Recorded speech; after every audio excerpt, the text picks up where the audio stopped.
everybody. Welcome to Chelmsford Tonight. This is the show where we highlight the people and places that make Chelmsford and the surrounding communities such a great place to live and work. I'm Karen Woodrow, owner of Visiting Angels Senior Home Care right here in Chelmsford, and I'll be your host. Our show tonight is about the movers and shakers and makers. Let's begin with the makers. Our first guests are from Lowell Makes, a collaborative community of makers. Local artists, engineers, makers, and thinkers working together to provide tools and learning resources to the public to make stuff. Here to make some noise about Lowell Makes are soon-to-be President Rio Sabella and Spacecom Chair Castro Yves. Thank you for joining me. Thank you very much. Thanks for having us. So tell us about Lowell Makes. What is this space about? So Lowell Makes is a makerspace. And makerspaces are, we like to compare them to gyms in some cases, where you come, you get a membership, you join a community of people, and then we provide the tools and equipment to do whatever it is you want to do. So at a gym, that would be working out, and you have big, expensive pieces of equipment that you can't fit or afford at home, but you can come there and use it. We do the same thing for a huge variety of do-it-yourself type projects. So what kind of equipment do you have there? Oh man, what don't we have there? We have all sorts of different shops, first of all. So we have a wood shop, metal shop, 3D printing shop. We have a cosplay shop. We have pottery studio. We have a media studio. We have rapid prototyping with CNC machines, laser cutters, and we even have a newly added piece of equipment to our collection that is a UV printer, and it is a machine that can literally print on anything, fabric, wood, stone, you name it. So there's a lot in the makerspace. Wow, that sounds great. Now, you guys have brought some of the things, so anybody can join. Absolutely. You can comment, and if I have a membership, I can come in and I can produce any of these wonderful things and more. Yeah. 24/7 at that. You have... Yeah. We're open day and night, and we have classes to teach you to do a lot of this stuff. So if any of this stuff looks like you don't know how you would start, we can train you to use the equipment, or we can actually teach classes to go into something specific, and you can learn how to make one of the items or something else that you're excited about. So these things are all fantastic, and of course this one caught my eye. Castro, can you tell us about the UV printer? Because we have a little video clip of how it works. So why don't you tell us how this was made? Absolutely. So this was made by one of our members, Jo Fate. She goes by Jo Fate Cosplay. That is a bag, one of many bags that she sells on her Etsy store. And what she does is that she's designed a template that she was able to put into the machine, and the machine prints the design onto it. Then she takes that template out, cuts out the piece of fabric. In this case, she's using, it's like a pleather, and she will sew that together and make a bag, put the zipper on it, and the keychains and accessories and her little tag, and then she puts that on her store, and she has a little business that she's running out of the makerspace. And so we have not only the UV printer to print the design on the material, but then we've got sewing machines to sew it together. We've got leather cutting equipment to cut all the pieces. So that bag would have been made on the leather cutting equipment, or? Yeah, some of the leather cutting equipment was definitely used to make this one, and we also have a full fabric and mixed media studio as well. So there are machines to sew the zipper to the bag and to sew the different parts together. And we have different things that you can accessorize with. This was, for example, a little phone case that's made out of leather. It has a little snap there, and you can see the phone inside. It even has like slots for credit cards. So there's all sorts of different things and tools to do any and everything that you can think of in the makerspace. Okay, so these things are beautiful, and I can't believe they were made right in Lowell by people in our community. People like you and me, Absolutely. Just like everyday people. Everyday people doing magic things with their creative minds. Which piece is your favorite, Rio? So I've always been a big fan of the sort of 3D printing stuff. I'm actually a woodworker myself, but the 3D printing stuff, so this guy right here, this is made out of a single print, meaning we didn't print multiple pieces and stick them together, but we were able to get, he's got quite a bit of motion there. And so you print it as one, and then you sort of basically break each of these little pieces loose, and you get quite the sort of little flexible creature there. All sorts of stuff. This was also 3D printed. So this is sort of the new age of making. You can design something in 3 dimensions on a computer and then print it, create it out of nothing, out of plastic, but just from going from nowhere to having a completed object all in one go. And in really cool colors, too. Yes. Wow. So this is a beautiful clock. And Pete, I would like to hang this in the studio for sometimes when you forget to turn on our clock. This will help me make sure the show is running on time. It's beautiful. Thank you. And this was laser cut. So this is a piece of acrylic. And Castro actually runs the laser cutting shop. Mm-hmm. And this is actually a clock that I made a while back. I had a little side project called zipclock.com, and I would do clocks based off of people's zip codes. So this is actually a map of Lowell. You can see the train tracks, the Songus Arena, and all sorts of little parts. Oh, that is so cool. Wow. So anyone in the public can come, but you have to have a membership. Is that right? Yeah, and our memberships are meant to be accessible to everybody. So they start at $49 a month. And that's for a hobbyist, right? It's for anybody. It's the one that I have. I run a small business out of the makerspace, but I pay the $49 a month, and I can come in 24/7 and use any of the equipment. Nothing is locked off behind paywalls, and you don't lose access to anything by taking sort of the maker level membership. Because the goal is to get as many people in the door as possible and really get them excited about making things and teaching them where possible and just sort of expanding people's horizons into. And if anything, you only get more perks by going to the upper tier levels. We have 4 levels, I believe. We have a student level, the maker level that Rio just mentioned. We have professional and entrepreneurship. And I'm at the entrepreneurship level, so I have a physical space that I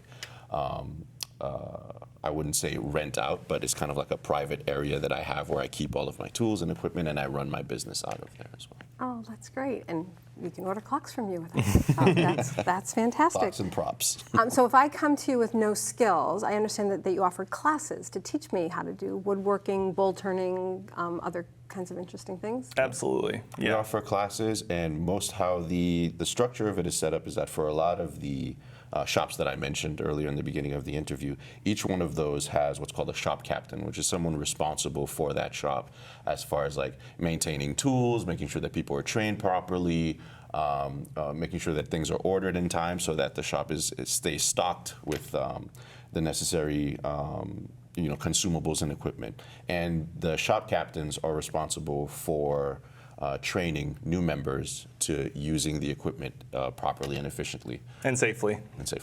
So the best way for the public to find out about your facility, to learn more about it, is to show up on Wednesdays to your open house? Yeah, so we have a website, lowellmakes.com, which you can go to for more information. But every Wednesday from 6 to 8 p.m., we have an open house, and the doors are open, and anybody who wants to can come in, and we have tours that we'll run where we'll go through the whole space, and you can see everything that we've got. We've got people that answer questions and see where you fit in and what it is you want to do, and make sure that we can support what it is you want to do. And then if you're ready, we can sign you up right then and there, and you can just get going and start using the shop that evening if you'd like to. You can dive right in. All right, sounds like there are great things happening at 130 Western Ave in Lowell. Thank you so much for sharing that with everybody. Absolutely. And I am not an artist, but I am going to make haste right now and wrap up this segment. Thank you so much. It was really a pleasure talking to you guys. You as well. Thanks so much for having us. We'll be right back after this break.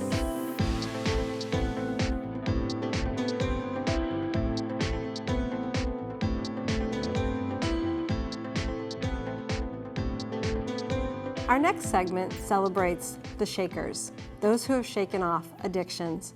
According to the annual National Survey on Drug Use and Health, 40.3 million Americans, that's almost 2 in 10 people, have had a substance use disorder during 2020. Now, one of Chelmsford's own is doing her part through an organization called the Pink Cloud Connect to help those in recovery stay in recovery. Joining me tonight is Chelmsford native and Pink Cloud Connection founder, Brittany Ginsburg, and her colleague, Beth Holmes. Thank you both for joining us. Thank you for having us. So what is the Pink Cloud Connect all about? We are an organization that focuses on relapse prevention.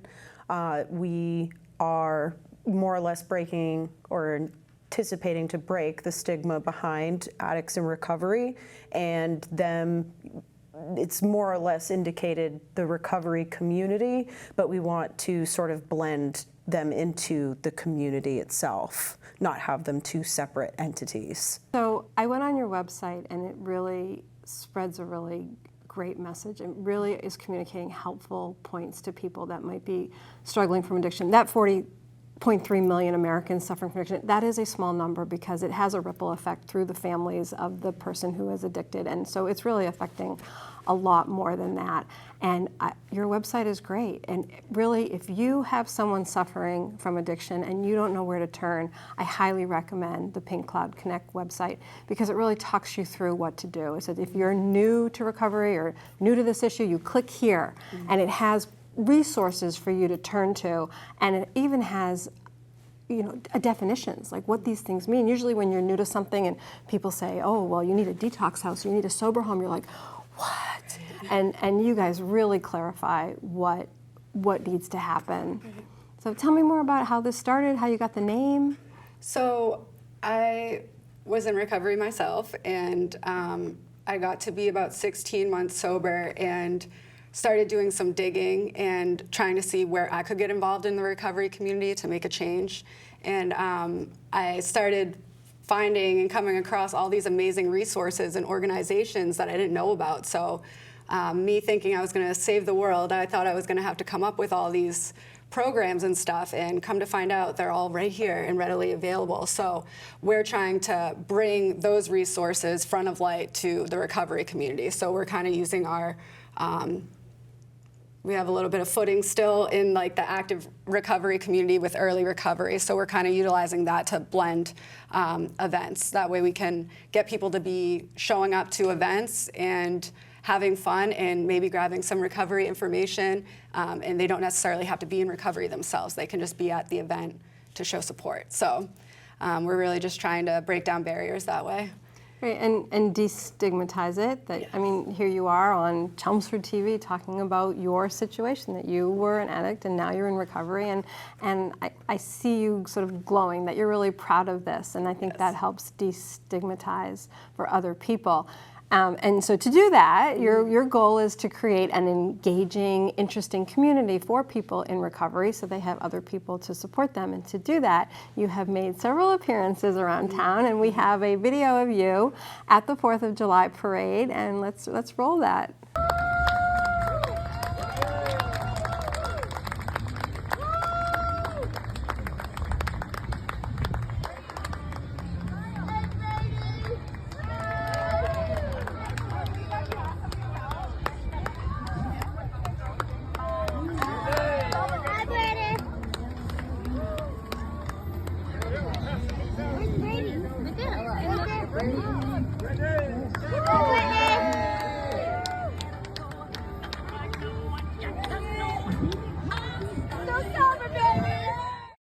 So it was a little hard to see this. There's someone walking with a sign near you that says, sober is better. Yep. And at the very end, I love when you shout, still sober. Like, you're so proud of yourself. It's really fantastic. So you said this is the first public place that you were? Yeah, so initially when I was trying to start some programs, I met up with the health department. Chelmsford Health Department is so amazing. I love them. And they welcomed me to join the parade, and I was just like, okay, I'm going to do it. So I grabbed a couple friends and threw it together, but it was amazing because 4th of July for me, being an alcoholic, was huge. It was my party day. Like, I lived for that day. I would still be drunk from the night before and show up to the parade. So when you hear me say, still sober, I'm yelling to all the people that usually would hear me screaming, I'm drunk at 7 a.m. So yeah, it's amazing. It's been great. So speaking of the health department, Sue Rosa was with us on our last episode of Chelmsford Tonight. Yes, the health department is amazing here in Chelmsford. And you have partnered with her to bring a program to the town common. I understand you created this event called Soberfest. Yes. So Soberfest, we kind of got the idea. Mainly from our own recovery, wanting to do something that was a little more shiny, and exciting seeming. So basically, we just put together a bunch of ideas that we thought would attract people like ourselves to the event, and then the community came together. I was shocked because I'm coming from a world of active addiction. So for things to have panned out so well and have the community just embrace us and show us so much support, because at the end of the day, this is scary to come out about being in recovery. So to just have the backing of all of the community resources is just amazing. And you have taken your interest in the subject and you have expanded outside Chelmsford and outside your website, and you started a comedy benefit downtown Boston. Why don't you share a little bit about that? Comedy Fest is a partner with Comedy Party, and they allowed us to create this Comedy Fest that is, again, a blend of the communities. We had a trigger point, which is a table that allows people, when they're triggered, either early in sobriety or even later in life, or if you're not even struggling with what you would identify as addiction, then you have a safe place to come, either for resources or somebody to talk to, a hand to hold. We provide menus also for drinks that are mocktails or sober combinations. And that was kind of like a kickoff pilot to see how that would work out and what the public's idea of how helpful that something like that would be. And it was a really good turnout. That's great. Thank you so much for sharing your story with the public and for all that you're doing to help those out there suffering from addiction. Do you have any advice to family members that might be wanting to help their loved one go from addiction to recovery or stay in recovery? Not to plug our website, but the website is www.thepinkcloudconnect.org, and it has... And it is very worth plugging. Okay. So say it again, say it again. www.thepinkcloudconnect.org. And we've been just compiling lists of the questions that we get. So since we are so public about our recovery, just now actually I had a classmate from Parker reach out to me about a friend. So after this, I'm getting on the phone with her to just figure out next steps, because at the end of the day, people in recovery, we're always trying to help each other out, however that may be. Yeah. The advice that I would give is that there's no shame in asking for help, despite maybe how things have been in society in the past. Right now, addiction has touched, like you said, the statistic that you mentioned. I have encountered very few people that in some form or some light that addiction has touched their life. And in doing so, that addicts can't get the help that they need if they don't ask for help. It's more or less goes with the saying that a closed mouth doesn't get fed. And there are people that are out there, and you're not alone in doing so. But if you don't have a place to go, then you don't have a place to go. So we're a place to go. Yeah. And the addiction numbers have doubled since we talked about a study from 2017 to a study in 2020. The pandemic really did a number. All right, real quick, where does the pink cloud come from? So the pink cloud is kind of a term that people use in recovery to explain someone in very early recovery. And it's almost used as kind of like a naive term, like, oh, they're just on the pink cloud. That's why they're feeling happy. It was nice to meet you both today. Thank you. Thank for you. joining us. We'll be right back after this break.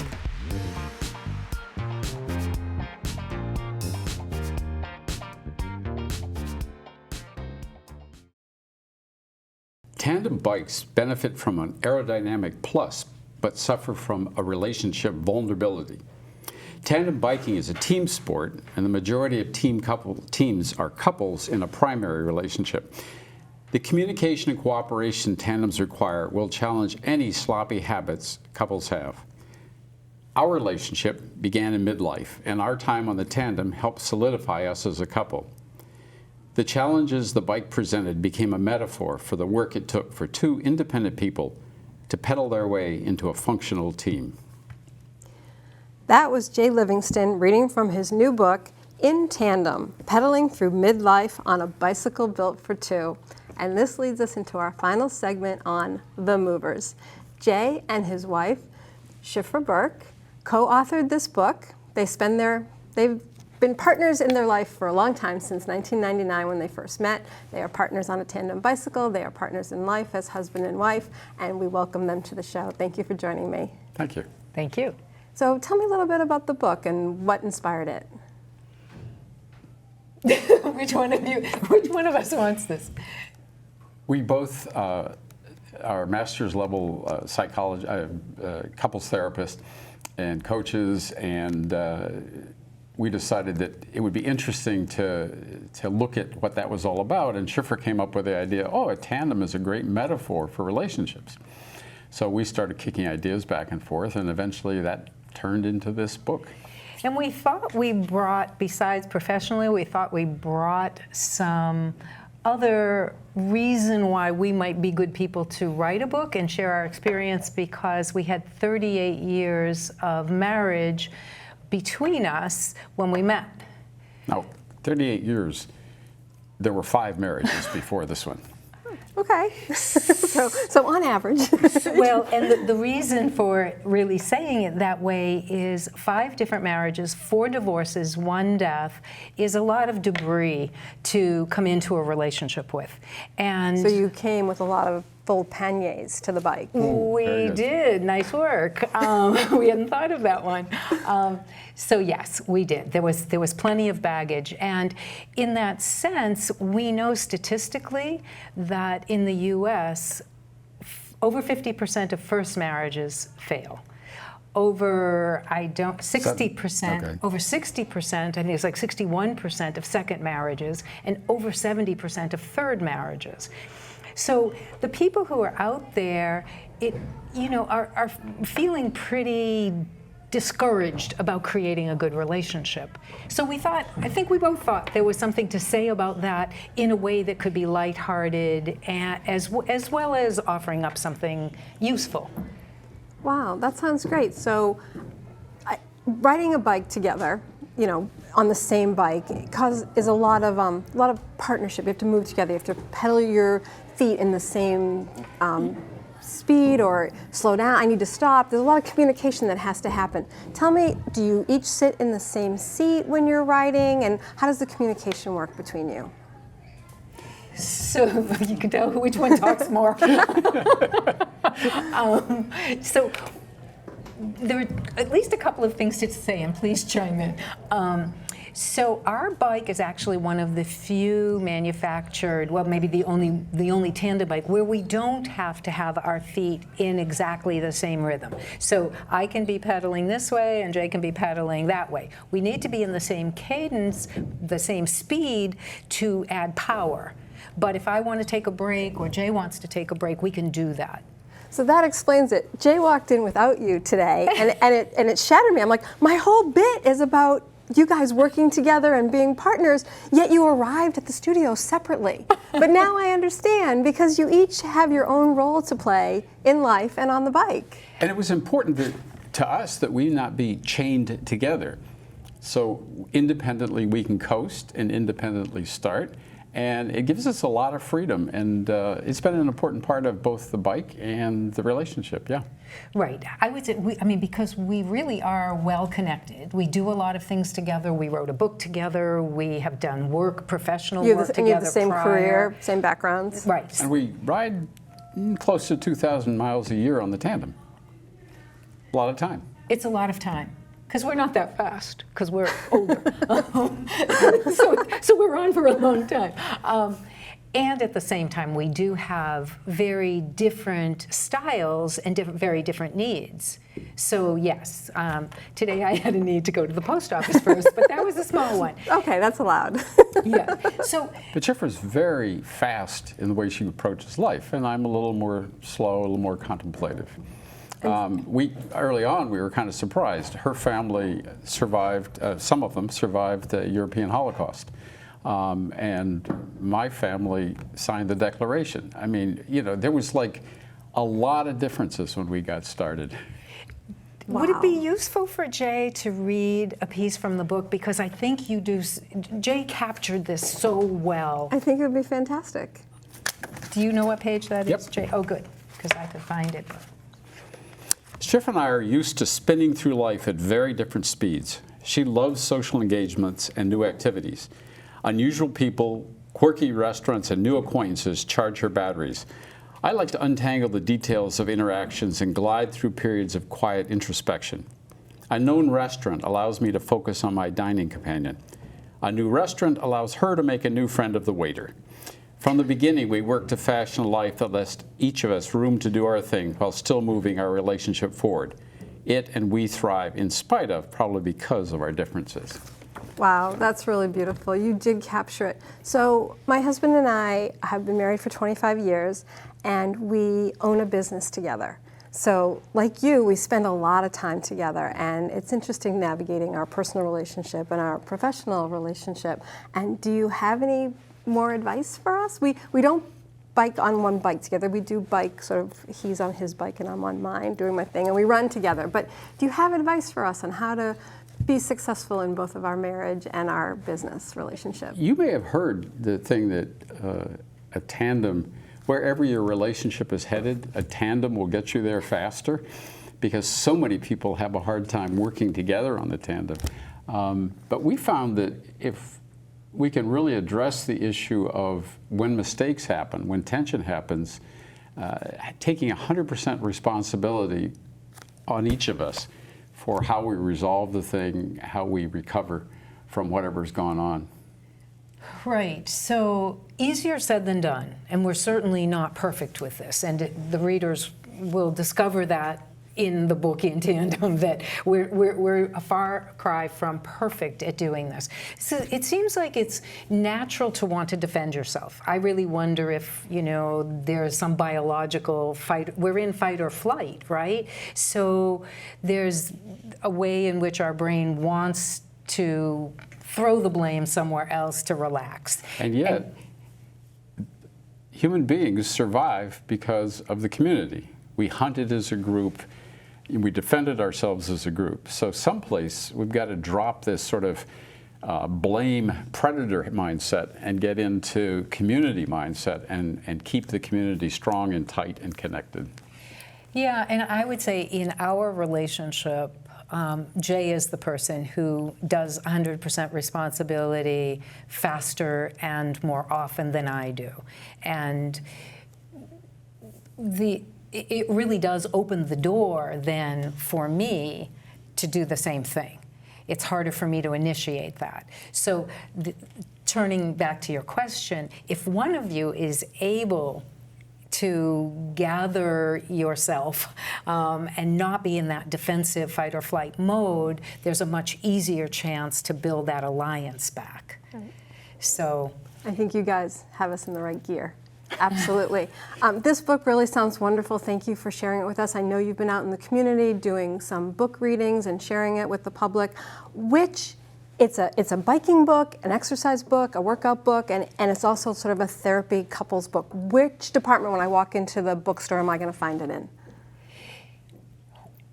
it will probably be in the relationship section, because it is a relationship book that happens to have the fun of all those other things you mentioned. Okay, and so we will have everybody check it out. Thank you so much for sharing it with us. And with this segment, I just have to ask you, will you please sing us up through the end of the show with the song Bicycle Built for Two? I know Jay is hesitant, but Szifra, you're with me. And should we use Daisy or should we use Szifra? Oh, I think we should use Daisy. All right, all right. So, all right, you start. Ready? All right.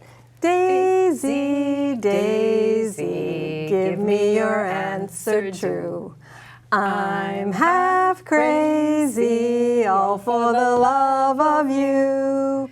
It won't be a stylish marriage, I can't afford a carriage, but you'll look sweet upon the seat of a bicycle built for two. Have a good night, everybody.